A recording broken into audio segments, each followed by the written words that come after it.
hamma asabda, hamma bir-biridan nafratlangan buncha nafratni qayerdan olyapsizlar? Qayerdan buncha nafrat? Ko'cha-ko'yda, avtobusda, taksida, bozorda, ishxonalarda, gapda, to'yda, azada, uyda, oilada, aka-uka o'rtasida, ota-ona, farzand, do'stlar, hamkasblar hamma o'rtasida nafrat. Hamma bir-biridan nafratlangan. Qayerga qaramang bir-biriga nafratlanganlar. Ayniqsa Instagramda. Buncha nafrat qisqagina umringizni yeb bitiryapti-ku. Olimlarning, shifokorlarning aytishiga qaraganda insonning yuragi bor yo'g'i o'rtacha 300 gram chiqar ekan. 300 gram.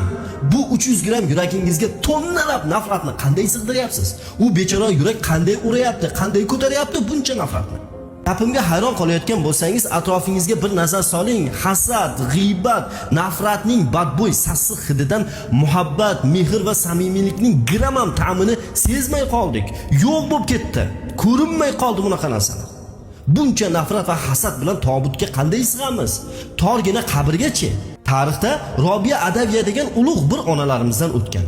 Shu onamizdan bir inson kelib, "Onajon, shaytondan nafratlanasizmi?" deb so'rasa, Robiya onamizni javobini eshiting.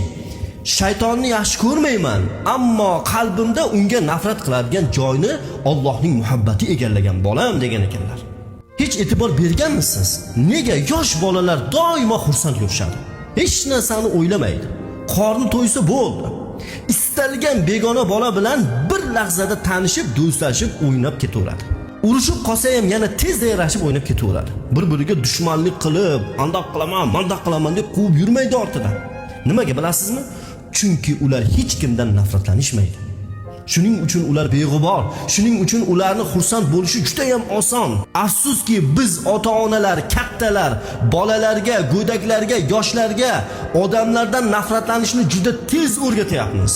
Hoy baraka topkunlar, bu nafratimiz kasridan hammamizning boshimizga balolar, katta-katta musibatlar kelishidan qo'rqaylik. Axir har kunimiz, soatimiz, daqiqa va sekundlarimiz bizni quyosh g'arbdan chiqadigan so'nggi kun, so'nggi lahzaga yaqinlashtirayotgan bir paytda ahvolimizni battar qilmaylik. Oynaga qarab biroz o'zimizga savol beraylik. Men nima uchun yaratilganman?